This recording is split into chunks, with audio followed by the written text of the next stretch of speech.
شب عید کی فضیلت۔ جس شخص نے دونوں عیدوں عید الفطر عید الاضحیٰ کی راتوں کو ثواب کا یقین رکھتے ہوئے زندہ رکھا تو اس کا دل اس دن نہ مرے گا جس دن لوگوں کے دل مردہ ہو جائیں گے، یعنی قیامت کے ہولناک اور دہشتناک دن میں، جب ہر طرف خوف و ہراس اور وحشت اور گھبراہٹ پھیلی ہوئی ہوگی۔ ایسے قیامت خیز دن میں اللہ تعالیٰ اس بندے کو پرتنعم اور باسعادت زندگی بخشیں گے۔ خوف و دہشت کا دور دور کوئی نشان نہ ہوگا، ہر بھلائی اس کے قدم چومے گی اور اس پر رحمت ہی رحمت برستی ہوگی، اور وہ پرلطف و پرمسرت زندگی میں مگن ہوگا۔ جس شخص نے ذکر و عبادت کے ذریعے 5 راتیں زندہ رکھیں اس کے لیے جنت واجب ہو گئی۔ وہ 5 راتیں یہ ہیں: نمبر 1 8 ذی الحجہ کی رات، نمبر 2 عرفہ کی رات، نمبر 3 بقرعید کی رات، نمبر 4 عید الفطر کی رات، نمبر 5 15ویں شعبان کی رات۔ شب عید کے اعمال۔ نمبر 1 فرض نمازیں، خصوصاً عشاء و فجر کا اہتمام۔ حدیث میں ہے کہ جو شخص ان 5 فرض نمازوں کو پابندی سے پڑھتا ہے وہ اللہ تعالیٰ کی عبادت سے غافل رہنے والوں میں شمار نہیں ہوتا۔ جس شخص نے عشاء کی نماز جماعت کے ساتھ پڑھی گویا اس نے آدھی رات عبادت کی، اور جو فجر کی نماز بھی جماعت کے ساتھ پڑھ لے گویا اس نے پوری رات عبادت کی۔ حدیث میں ہے کہ اگر لوگوں کو عشاء اور فجر کی نمازوں کی فضیلت معلوم ہو جاتی تو وہ ان نمازوں کے لیے مسجد جاتے، چاہے انہیں کسی بیماری کی وجہ سے گھسٹ کر ہی جانا پڑتا۔ نمبر 2 گناہوں سے بچنے کا اہتمام۔ حضور صلی اللہ علیہ وسلم نے فرمایا، پرہیزگاری یعنی گناہوں سے بچنے کے برابر کوئی چیز نہیں ہے۔ نیز فرمایا، تم حرام کاموں سے بچتے رہو تو تم لوگوں میں سب سے زیادہ عبادت گزار ہو۔ ملا علی قاری رحمۃ اللہ علیہ لکھتے ہیں، یعنی سب سے بڑی عبادت یہ ہے کہ انسان فرائض و واجبات، حقوق اللہ اور حقوق العباد ادا کرے۔ عام لوگ انہیں تو چھوڑ دیتے ہیں اور کثرت نوافل پر زور دیتے ہیں۔ ایسے لوگ دین کے اصول تو ضائع کر دیتے ہیں اور فضائل قائم کرتے ہیں۔ لہذا گناہوں سے خوب اجتناب کیا جائے، ایسا نہ ہو کہ آسمانوں سے رحمتوں کا نزول ہو رہا ہو اور نیچے رحمتوں کا مقابلہ طرح طرح کے گناہوں سے کیا جا رہا ہو۔ ادھر آوازیں لگ رہی ہوں کہ ہے کوئی مانگنے والا، اور یہاں مانگنے کے بجائے فسق و فجور اور کھیل کود اور بازاروں میں خریداری کرتے یہ پوری راتیں گزار دی جائیں۔ الغرض اس رات میں نوافل، تلاوت، ذکر، استغفار، دعا، گناہوں سے بچنا، عشاء اور فجر جماعت سے پڑھنے کا خاص اہتمام کرنا۔ شب عید کی کوتاہیاں۔ نمبر 1 کھیلوں میں مشغولیت۔ بعض لوگ یہ مبارک رات مختلف کھیلوں میں مصروف ہو کر گزار دیا کرتے ہیں، مثلا شطرنج، چوسر، لوڈو، کیرم بورڈ اور دیگر جدید ہار جیت والے کھیلوں میں، جن میں شطرنج اور چوسر تو حرام ہی ہیں، باقی کھیل بھی شرائط جواز مفقود ہونے کی بنا پر ناجائز ہوتے ہیں۔ بالفرض کوئی کھیل اگر جائز بھی ہو تب بھی یہ مبارک رات لہو لعب کے لیے نہیں، عبادت و اطاعت کے لیے ہے۔ اس کو عبادت ہی میں مشغول رکھنا چاہیے۔ جائز اور مباح کھیلوں سے بھی اجتناب کرنا چاہیے۔ نمبر 2 ٹی وی، کمپیوٹر میں مشغولیت۔ بہت سے لوگ ٹی وی کے پروگرام دیکھنے میں مصروف رہتے ہیں، حالانکہ ٹی وی متعدد مفاسد اور بہت سے گناہوں کا مجموعہ ہے، جس کی بنا پر اس کو دیکھنا جائز نہیں، اگرچہ پروگرام مذہبی یا تعلیمی نوعیت کا ہو۔ پھر اس مقدس شب میں اس لعنت میں مبتلا ہونا اس کے گناہ کو اور بھی سخت کر دیتا ہے، اس لیے اس نامراد چیز سے بالعموم اور اس مبارک شب میں بالخصوص اجتناب کرنا لازم ہے۔ نمبر 3 بازاروں کی تفریح۔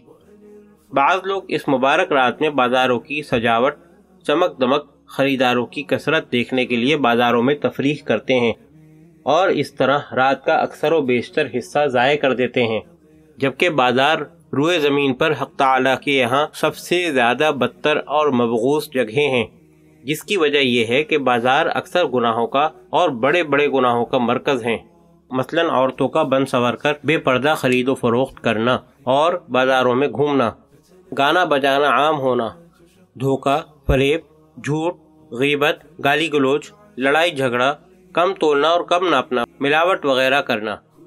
اس لیے بازار میں تو تمام گناہوں سے حتی الامکان بچتے ہوئے ضرورت کے وقت بقدر ضرورت ہی جانا چاہیے، تو بلا ضرورت بازاروں میں تفریح کرنے والے بھی طرح طرح کے گناہوں میں مبتلا ہو جاتے ہیں۔ اس طرح اس مبارک رات میں بجائے کچھ حاصل کرنے کے اور گناہوں میں مشغول ہونا اور حق تعالیٰ کی سب سے ناپسندیدہ جگہ میں بلا ضرورت جانا اپنے آپ کو اللہ تعالیٰ کی رحمت و مغفرت سے بالکل محروم کرنا ہے۔ Number 4، hotelling.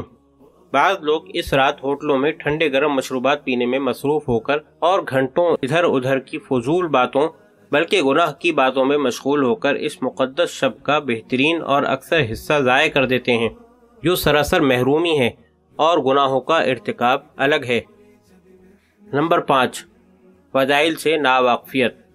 بہت سے لوگ ایسے بھی ہیں جنہیں اس شب کی عظمت اور فضیلت ہی کا علم نہیں، اس لیے وہ کبھی اس رات میں ذکر و عبادت، تسبیح و مناجات کی طرف متوجہ نہیں ہوتے۔ اس طرح وہ اپنی جہالت و نادانی سے بیسیوں راتیں گوا چکے ہیں، اور ان کی اس جہالت نے انہیں آخرت کے ثواب عظیم سے محروم کیا ہوا ہے، جو بڑے ہی خسارے کی بات ہے۔ نمبر 6، فرض نہ ہونے کا بہانہ۔ بعض لوگ جنہیں اس رات کی عظمت و فضیلت کا علم ہے، دین اور علم دین سے ان کو نسبت ہے، دیکھا جاتا ہے کہ وہ بھی اس کو کوئی اہمیت نہیں دیتے۔ اگر کوئی غلطی سے انہیں اس طرف توجہ دلا دے تو فوراً یہ جواب ملتا ہے کہ اس رات میں جاگنا کوئی فرض و واجب نہیں۔ بے شک اس رات میں جاگنا اور عبادت وغیرہ کا اہتمام کرنا فرض و واجب نہیں، لیکن اللہ تعالیٰ اور اس کے نبی برحق صلی اللہ علیہ وسلم کی کیا یہ سب ترغیبات فضول ہیں اور اسی قابل ہیں کہ انہیں غیر فرض قرار دے کر رد کر دیا جائے؟ آخر ان ترغیبات کا کون مکلف ہے؟ اہل علم تو انہیں غیر فرض اور غیر ضروری قرار دے کر ٹھکرا دیں، اور عوام اپنی جہالت اور ناواقفیت کی بنا پر اہتمام نہ کریں، تو پھر امت میں سے کون ان پر عمل کرے گا؟ ذرا بتلائیے، آخرت کے اتنے عظیم ثواب اور رضائے الہی اور حصول جنت سے اپنے آپ کو محروم کرنا کیا کوئی خسارے کی بات نہیں؟ اور کیا یہ چیزیں آپ حاصل کر چکے ہیں؟ اگر نہیں تو اس استغنا سے پناہ مانگیے اور استغفار کیجیے۔ نمبر 7، کاروباری مصروفیت بجائے کم کرنے کے بڑھانا۔ بعض تاجر اس شب میں دنیاوی مصروفیات کو کم کرنے کے بجائے اور بڑھا لیتے ہیں، اور اس میں اس قدر منہمک اور مصروف ہو جاتے ہیں کہ بسا اوقات اس دھن میں فرض نمازیں بھی قربان ہو جاتی ہیں، جو کسی طرح بھی جائز نہیں۔ ایسے تاجر اگر کاروباری مصروفیت کم نہیں کر سکتے اور اس رات کو ذکر و تلاوت اور عبادت و اطاعت میں نہیں گزار سکتے، تو کم از کم فجر اور عشاء کی نماز باجماعت ادا کر کے اور چلتے پھرتے ذکر و دعا کے ذریعے کسی نہ کسی درجے میں وہ بھی اس شب کی فضیلت حاصل کر سکتے ہیں۔ بات اصل میں فکر و طلب اور قدر و قیمت کی ہے۔ جس کے دل میں ذرا بھی اس کی اہمیت ہے اور فکر ہے، تو وہ سخت سے سخت مشغولیت میں بھی اس فضیلت کو حاصل کرنے کا کوئی نہ کوئی راستہ نکال لے گا، اور جس کو طلب نہیں، دنیا اور دنیاوی منافع ہی اس کی نظر میں اصل و مقصود ہیں، تو اس کے دل میں ان باتوں سے احتراز ہی پیدا ہوگا، اور اس کا نفس طرح طرح کے ہیلے بہانے پیش کر کے بالآخر اس کو اس شب کی برکات سے محروم کر دے گا۔ حق تعالی محفوظ رکھے۔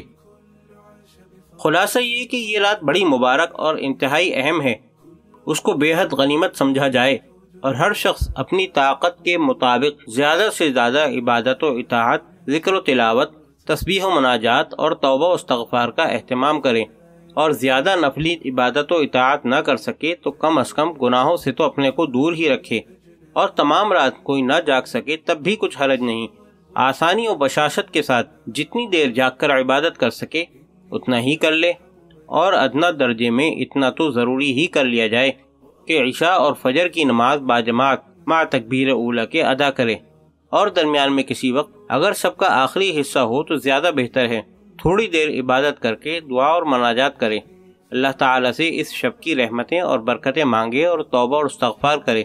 حق تعالیٰ کی رحمت واسعہ سے قوی امید ہے کہ وہ اپنے ضعیف اور کمزور بندوں سے اتنا بھی قبول فرما لیں گے اور محروم نہ فرمائیں گے۔